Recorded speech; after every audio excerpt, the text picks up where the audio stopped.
একজন হলো মূসা, ঈসা, তারপরে দাউদ, আরেকজন হলো নবী মুহাম্মদুর রাসূলুল্লাহ।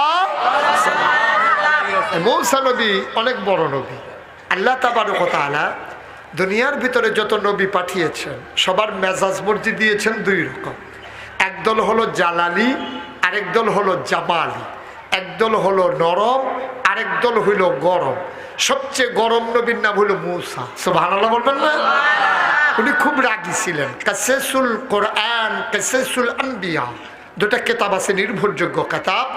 সেখানে এসেছে মূসা নবীর জীবনীতে এসেছে, মূসা আলাইহিস সালাম যখন রাগ করতেন, ওনার তো রাগ ছিল, তো ওনার গায়ের পশমগুলা এই তার কাটার মতো আলপিনের মতো দাঁড়াই যেত।